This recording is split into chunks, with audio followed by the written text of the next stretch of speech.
Բարի օր գործարար Ալիքին միացած մեր բոլոր լսողներին եւ դիտողներին, դուք միացրել եք 106 եւ 5 հաճախականությունը, կամ էլ մեզ դիտում եք մեր թվային հարթակներում։ Թարմ ուղեղով զրույցն է սա, իսկ թարմ ուղեղով իմ զրուցակիցը այսօր Նայիրի Սարգսյանն է, Հայաստանի ես եմ նախաձեռնության ղեկավարը։ Ողջույն, պարոն Սարգսյան։ Բարև ձեզ։ Շնորհակալ եմ, որ մեր տաղավարում եք այսօր։ Մեր նախորդ զրույցից հետո բավականին փոփոխություններ են եղել։ Ամենակարևոր փոփոխություններից երևի թե նա է, որ դուք հուշագիր ստորագրեցիք Ուժեղ Հայաստանի հետ։ Ձեզ համար անսպասելի էր դա, թե արդեն որոշում կար, քննարկումները բերում էին դրան։ Չի կարող անսպասելի լինել, որովհետև իմ ամբողջ գործունեության ընթացքում այսպես հետևողական թիրախներ ենք սահմանել եւ առաջնային գործողությունը, որ սահմանել ենք, գործող իշխանությանը որպես Հայաստանի թիվ 1 սպառնալիք հեռացումներ։ Բնականաբար այս նպատակադրմանը պետք է հաջորդի ստապ հաշվարկով քայլերի հաջորդականությունը, ինչ եղանակով հնարավոր է։ Եվ մենք գնահատական ունենք, որ բացառապես կոնսոլիդացիոն ճանապարհով։ Հետևաբար, եթե կոնսոլիդացիա պատասխանել կա, առաջանում է երրորդ հարցը՝ ում հետ կոնսոլիդացիա։ Սրա համար եւս ունենք հարցադրումներ, արկա վարկանիշով ամենաբարձր ուժի եւ վարկանիշի աճի պոտենցիալ ունեցող։ Միևնույն ժամանակ երկու մեծությունները պետք է լինեն։ Իսկ դա Ուժեղ Հայաստան կուսակցություններ եւ բնականաբար մեր բոլոր հարցադրումներին այսպես տրամաբանական շղթայով եկել ենք հանգուցալուծման կետին, որը հուշագրի ստորագրումն էր։ Այսօր Ուժեղ Հայաստանը այսպես թիրախավորված է բավականին եւ ձայնագրություններ են հրապարակվում։ Այդ մասով դուք խնդիր տեսնում եք եւ արդյոք որևէ կետում փոշմանել եք, որ միացել եք, թե ամեն դեպքում հաստատակամ եք ձեր որոշման մեջ ու խնդիրը իշխանությունների քաղաքականության մեջ եք տեսնում։ Բացարձակ չեմ փոշմանել,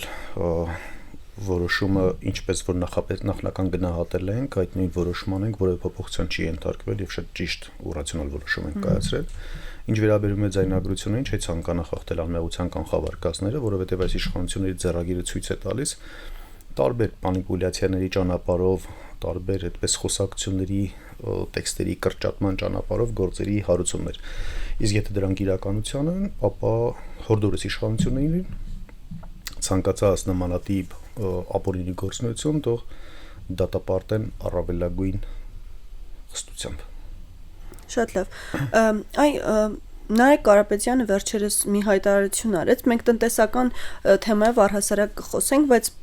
այս հայտարարությունը շատերի մոտ այսպես զարմանք առաջացրեց։ Խոսքը նրա մասին է, որ նա նշել էր, որ Ուժեղ Հայաստանում վերին լարսում հայկական մեքենաները չեն կանգնելու եւ շատերի մոտ հարց է առաջանում, ինչպես է դա հնարավոր, ինչ հաշվարկներով,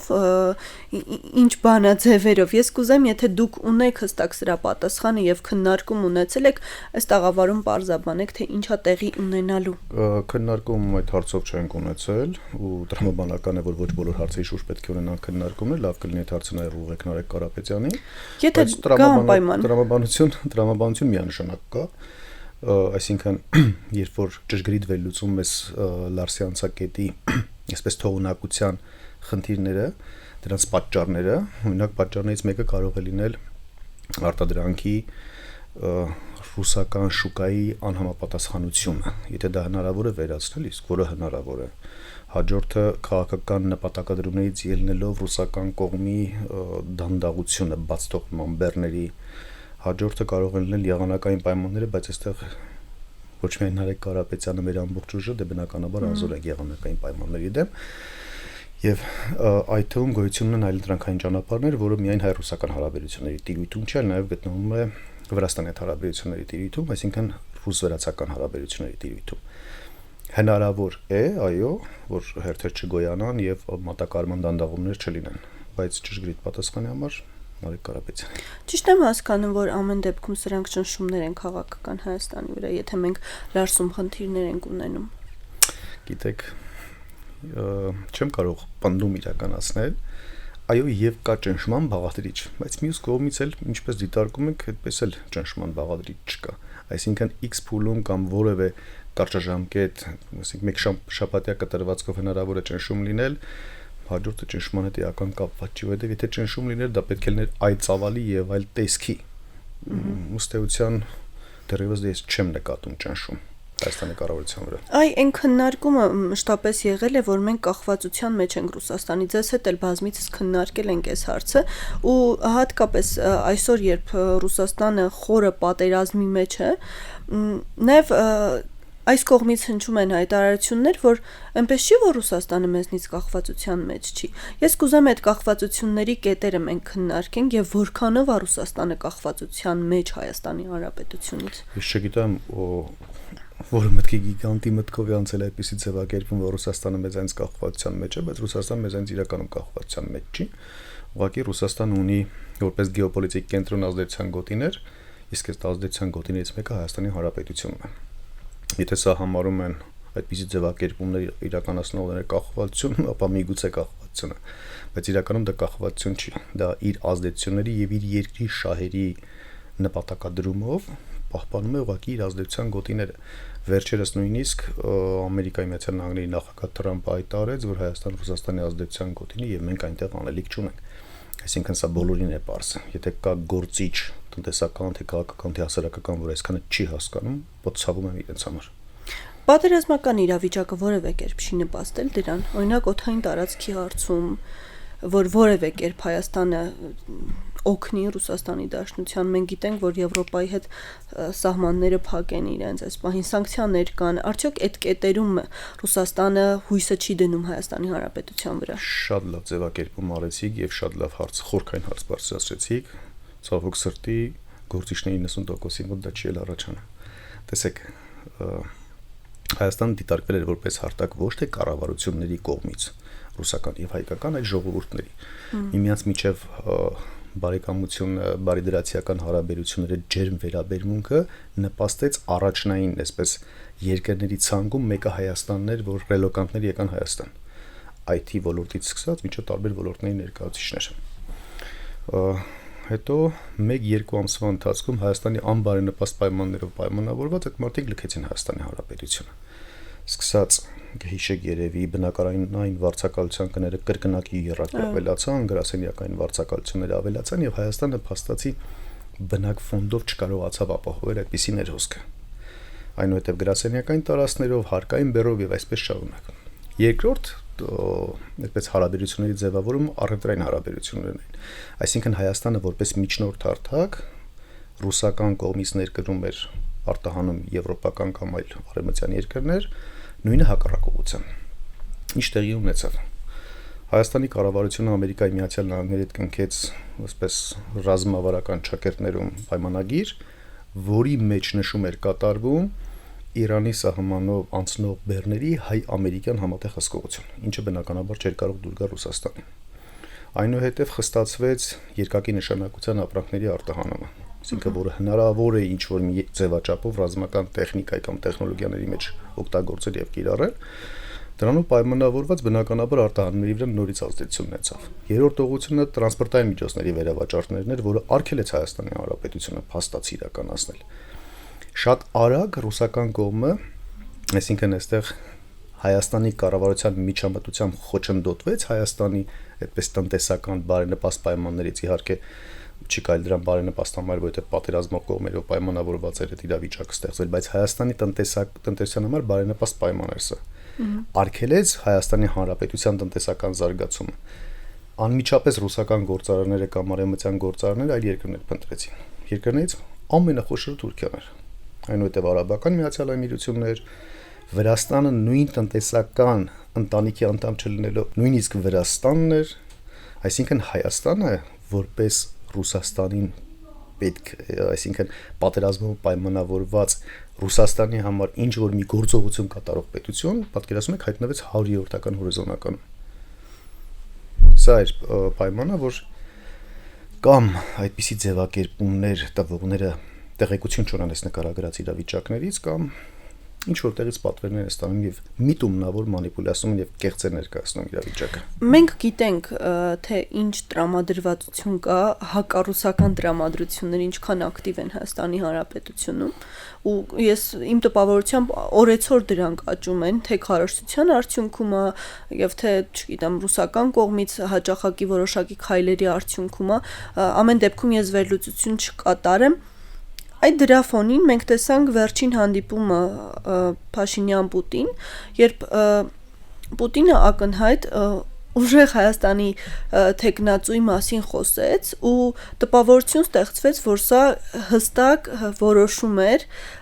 հայ ժողովրդի աչքում վարկաբեկելու այս ուժին։ Դուք ստացել եք նման տպավորություն եւ արդյոք իսկապես նպատակադրումը դա էր եւ չէր կարելի դա բանակցել կամ քննարկել դռների այն կողմում։ Ձեր հարցերը միշտ են շատ լավ, բայց այսօրվանը շատ յուրահատուկ է։ Շնորհակալություն հարցի համար։ Երկար ժամանակ այդպես փորձում էի չմեկնաբանել այդ հանդիպումը, ես ինքս ինձ համար փորձում էի չմեկնաբանել, որովհետեւ գտնում էի, որ ավելի շատ պետք է կենտրոնալ կուլիսային զրույցների վրա եւ ոչ թե հրապարակայինի վրա։ Հետո հասկացանք, որ կուլիսայինները չի բերում որևէ բարենպաստ միջավայր, թեկուզ ներքաղաքական միջավայրում։ Հետո հասկացանք, որ փաստորեն ռուսական կողմն էլ Վլադիմիր Պուտինի գլխավորությամբ կարծես թե աջակցում է Նիկոլ Փաշինյանին։ Այսինքն հայտարարությունը, որ գոյություն ունեն պրոռուսական ուժեր եւ ակնհայտ էր դրա ում մասին էր խոսքը, թեպետ եւ պրոռուսական, ես չեմ հասկանում ինչ է նշանակում պրոռուսական ուժ եւ այլն, բայց այնուամենայնիվ ճիշտ է, հանրային ընկալման մեջ այդպիսին է։ Եվ հաշվի առնելով իսկ Պուտինին հնարավոր չի զեկուցած չլինեին Հայաստանի հակառուսականության մոտավորապես աստիճանը, դա շատ դեպքերում կդատվի մինչև 70%։ Չզեկուցեն էլ տեսանելի է, կարծում եմ։ Կրեմլի պատերից չի երևում Հայաստանի ներքաղաքական վիճակը այդքան էլ լավ, բայց գիտեք ինչն էր հետաքրքիր։ Փաստորեն Փաշինյանին բոլորը սկսեցին աջակցել, այսինքն Վլադիմիր Պուտինի հայտարարությունը ավելի շատ իօկուտ Փաշինյանի էր, քան իօկուտ ընդհանուր ընդդիմության։ Եվրոխորհրդարանի, եվրոպական երկրների այցը վերջին օրերին տեսանք ինչպիսի աջակցություն է։ Կարծես Փաշինյանը բոլորին ձեռնտու է, այսինքն որ կողմը իր երկրի շահից ելնելով ինչ պահանջում է, Փաշինյանը Հայաստանից մի կտոր կտրում տրամադրում է։ Հետևաբար երկար մտորումներից հետո հանդիպումը եւ այցը Փաշինյան-Պուտին Հայաստանի համար համենայն դեպս չեմ գնահատում բարենպաստ։ Անցում կատարելով եվրոպական այս քաղաքական գագաթնաժողովին, այդ տեսակետը ես վերջին օրերին շատ հաճախ եմ լսում, որ նույնիսկ եվրոպական երկրները այսպես հատուկ եկել էին Նիկոլ Փաշինյանին սատարելու, արդյոք հավանական համարում եք, որ կարելի էր կազմակերպել դա քարոզչական նպատակներով ընտրությունների նախաշեմին, թե պարզապես Նիկոլ Փաշինյանը կարողացավ դա հօգուտ իր ուժի կիրառել։ Չէ, դա 1 տարի առաջ էր պլանավորվել, իսկ դա այդպիսի հանդիպումների եւ այդպիսի միջոցառումները երկարաժամկետ պլանավորում են պահանջում։ Իհարկե միշտ իրականացնում են այսպես գործողության կամ այցերի սվոտ վերլուծություններ։ Ինչ նպատակադրում ուներ Հայաստանում անցկացնելը։ Չէ՞ որ եվրոպական երկրները հավաքական Եվրոպան ունի շահեր մեր տարածաշրջանում, թեկուզ հակառուսականությունը շահ է նրանց համար։ Այդ մարդիկ աջակցել են կամ իրենց խավորությամբ Փաշինյանը Պրահայում հանձնել է Արցախը։ Այսինքն ակնհայտ է, չէ՞ որ Փաշինյանին պետք է աջակցեն դեռևս որոշակի նպատակներ վերջնական կետին հասցնելու համար։ Եվ սկսում են պլանավորում իրականացնել։ Այսինքն նույն եվրոպական երկրները ունեն Հայաստանում Փաշինյանի վարկանիշի հաշվարկ։ Այսինքն գիտեին, որ 1 տարի առաջ ինչքան ցածր է նրա վարկանիշը։ Հետո գնաց պլանավորում։ Այսինքն բոլոր դիվանագիտական հնարավոր եւ անհնար խողովակներով Ամերիկայի Միացյալ Նահանգներում ինչ որ թղթի կտոր ստորագրվեց։ Այնուհետև անցում կատարվեց այդպես ապահովագրական համակարգի ներդրման, զինծառայողների ծառայության ժամկետի կրճատման, կենսաթոշակների բարձրացման, բոլոր այս խաղաթղթերը նախապես հաշվարկված կան։ Իհարկե դրանք կարող են փոփոխության ենթարկվել։ Պարոն Սարգսյան, տպավորություն է ստեղծվում, որ երկու կողմից էլ թե ռուսական կողմը եւ թե եվրոպական ու արևմտյան կողմը սատարում են Նիկոլ Փաշինյանին, բայց այդպես շատ հազվադեպ է չէ լինում, իրենք էլ են տեսնում ինչ է կատարվում։ Ոչ թե հազվադեպ է լինում, դա պատմության մեջ երևի կամ չի լինում, չգիտեմ։ Երևի թե ինձ հայտնի ամենայն դեպս առաջինն է սա, որովհետեւ շատ մեղմ ու դիվանագիտորեն ձևակերպեցիք միայն ռուսական, եվրոպական ու ամերիկյան կողմերը չեն։ Եթե դրան գումարում ենք ադրբեջանական կողմը, թուրքական կողմը եւ այսպես շարունակ, բոլորը սատարում են, բայց գիտեք, եթե մենք վերլուծում ենք երկրների շահերի տեսանկյունից, ապա նորմալ է որ դիսատարեն, ինչու՞ պիտի չսատարեն։ Դուք ինձ ցույց տվեք երկրորդ այդպիսի ղեկավար կամ կառավարող ուժ, որ բոլորի շահերից կախված ինչ պետք լինի Հայաստանի Հանրապետությունից տրամադրի։ Մեկին տարածք է տրամադրում, հաջորդին ռազմավարական նշանակության օբյեկտ է տրամադրում, հաջորդին ճանապարհ է տրամադրում, հաջորդին ընդհանրապես ասում է վարկ կվերցնեմ քեզ այն 8% կվճարեմ, բոլոր ոլորտներում ով ինձ ցանկանում է Նիկոլ Փաշինյանը հանձնում է։ Ամենայն լրջությամբ եմ սա ասում առանց որևէ սարկազմի պարունակման։ Հետևաբար ինչու պետք է չսատարեն։ Օրինակ, եթե միջպետական հարաբերությունները ավելի միկրո մակարդակ բերենք, հասցնենք միջկազմակերպությունների կամ միջանձնային մակարդակ, որ ինչ որ, չգիտեմ, համայնքի ղեկավար ունենակ կամ ինչ որ մի աշխատակից կամ հարևան, որ ինչ ուզեք անդադ տրամադրի, չեք սատարի այդ մարդուն, չէ՞ որ ինքը միշտ գործում է հանուն ձեր շահի, երբևէ չի էլ սակարկում ձեր շահը, այ իր շահը անընդհատ նույնիսկ իր շահը չի սակարկում, պետքա տրամադրում է, պետք է տրամադրում է։ Նման պարագայում ինչի պետք է դժգոհ լինել Փաշինյանից։ Փաշինյանից դժգոհ է հայ ժողովուրդը, մենք ենք դժգոհ։ Իսկ դրսի գործընկերները բոլորը պետք է լինեն գոհ եւ ուրախ։ Իսկ այն տոկոսը ովքեր գոհ են Փաշինյանից դա էլ պետք է վերլուծենք։ X% կա, որը գոհ է, որովհետեւ գերակատաշտակին մոտ է։ Այսինքն այնպիսի պետական պաշտոնյաներ կան, որոնք որ նորմալ իշխանության պարագայում դռնապահից ավել չեն գնա, իսկ հիմա նախարարու պատգամավոր են դարձել։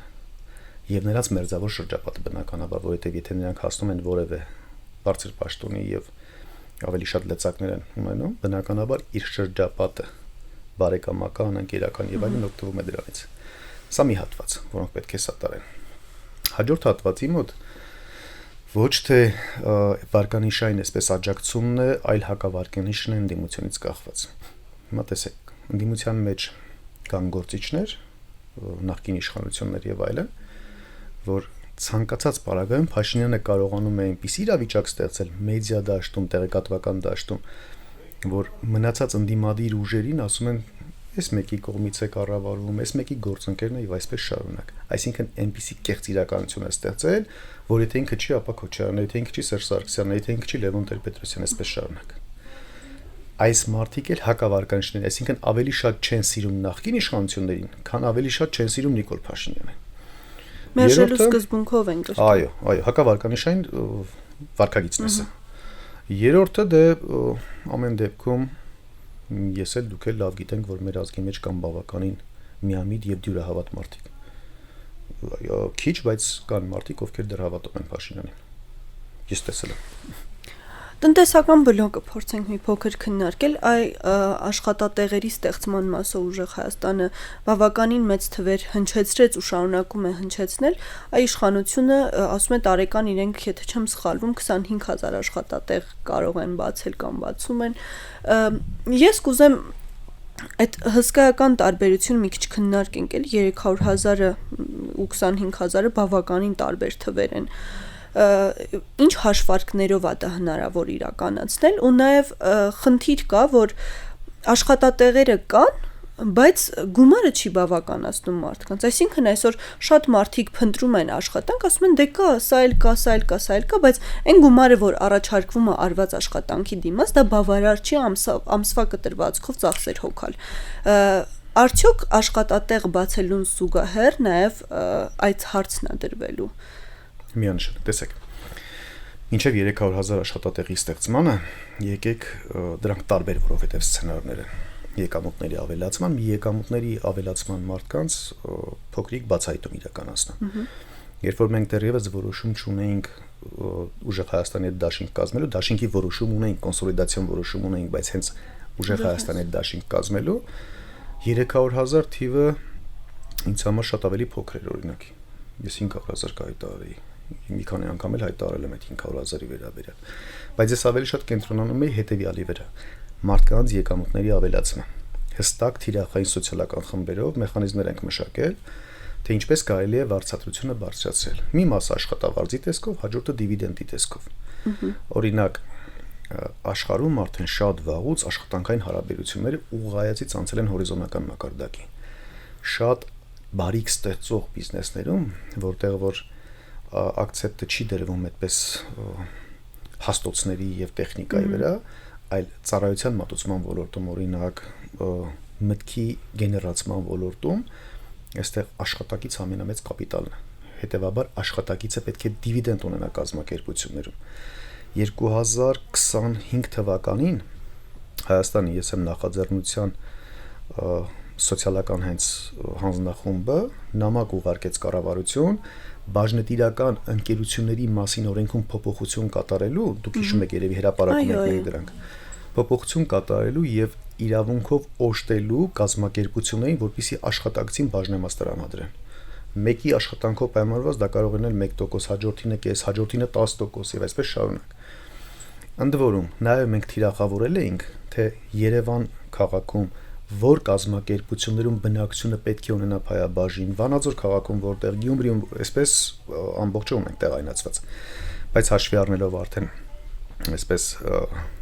Քարոզարշավի ընդհանուր գծած խաղի կանոնները, հիմա դրա հանրայնացնելու ժամանակը չի դեռևս, հաջողության պարագայում դրանք բոլորը գործարկվեն։ Այսինքն վստահեցնում եմ ձեզ, որ կա բանաձև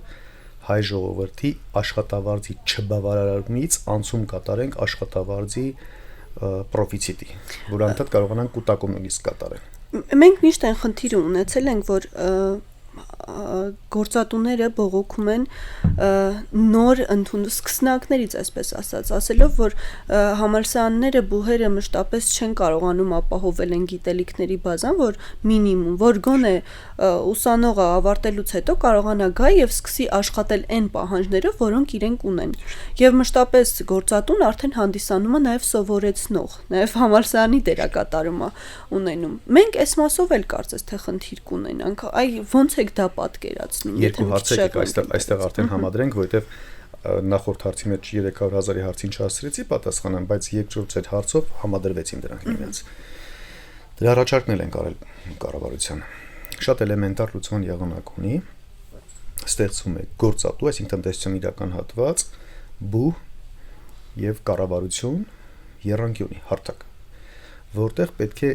ժամանակակից գործատուների պահանջները հաշվի առնվեն։ Օրինակ, Պոլիտեխնիկական ինստիտուտը թողարկում է ինժեներներ, որը ժամանակի պահանջներին համապատասխան են, թե ոչ։ Օրինակ, գոյություն ունի Հայաստանում Երևանում գոյություն ունի թեթև արդյունաբերության քոլեջ, արդյոք տրամադրում են գիտելիքների եւ հմտությունները, որտեղ ավարտելուց հետո կարողանան գնալ տեքստիլ կազմակերպություններում մարդիկ աշխատանք կատարեն, ոչ։ Արդյոք ԺՈ ինստիտուտը տրամադրում է համապատասխան տնտեսագետներ, ոչ։ Բազմաթիվ են ոլորտները։ Այսինքն պետք է ընդհանրեն մի հատ գույքագրում տնտեսության իրական հատվածի պահանջմունքների, այնուհետև կրթական ծրագրի փոփոխություն համաձայն այս պահանջների պետության, կառավարության, մշտական հսկողության ներքո եւ կրեդիտավորման համակարգեր։ Յուրաքանչյուր գործարար կրեդիտավորման համակարգ է դրվում եւ պարտավոր է պայմանականորեն տարեկան 20 ժամ որևէ բուհում թիրախային արդեն ըստ մասնագիտություն եւ ըստ իր ոլորտի դասավանդել եւ պրակտիկաները շատ դեպքերում արտադրական պրակտիկաները շատ դեպքերում ինստիտուտներից ուղղակի գնում են թուղթ տանելու համար։ Այնպես բնութագիր, որ այո պրակտիկային մասնակցել է կրթության նախարարության հսկողությամբ եւ յուրաքանչյուրի պատասխանատվության բաժինը բաշխելով կատարեն կրթության վերափոխում։ Ինչ է անում կառավարությունը։ Բովանդակության փոխարեն կենտրոնանում է բացառապես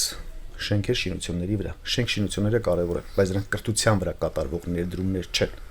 Դրանք ուղղակի շենքային պայմաններ են, որ վաղը մյուս օրն շենքերից որևէ մեկը որպես հյուրանոց ինչ որ մի իշխանության ներկայացուցիչ կամ նրան փոխկապակցված անձ սեփականաշնորհի եւ բուհ տեղափոխեն այլ վայր։ 300,000-ի հետ կապված մոտավորապես նորից նույն կոնցեպտներ։ Հայաստանում 2025 թվականի վերջի դրությամբ 170,000 գործազուրկ ունենք, ընդ որում 975,000 աշխատուժից դուրս բնակչություն։ Դա որ թվականի հաշվարկով 25 թվականը։ Արցախցիները ներառյալ, ճիշտ եմ հասկանում։ Այո։ Աշխատուժից դուրս բնակչության մեծ մասը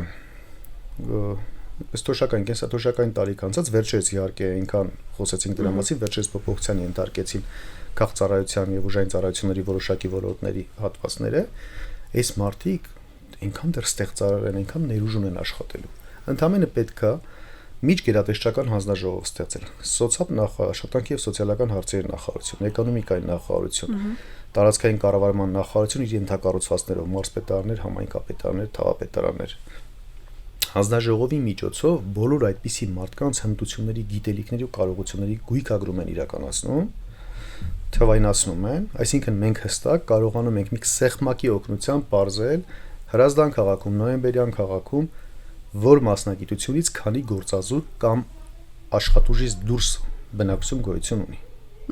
Եվ այս այսինքն տնտեսությունը մոդելավորում ենք այդ ուղղությամբ։ Տեղում հանձնարարականը գնում է էկոնոմիկայի նախարարություն, որ տնտեսությունը մոդելավորի, խթանները ստեղծի այսպիսի ուղղություններով։ Եվ շատ հեշտ հնարավոր է հարցը լուծել։ Շատ լավ, շնորհակալ եմ այն փակագծերը, որոնք չբացվեցին, սպասենք բուն քարոզարշավի ընթացքում լսել ավելի մանրամասն։ Ես հույս ունեմ, որ մենք առիթ կունենանք այս տաղավարում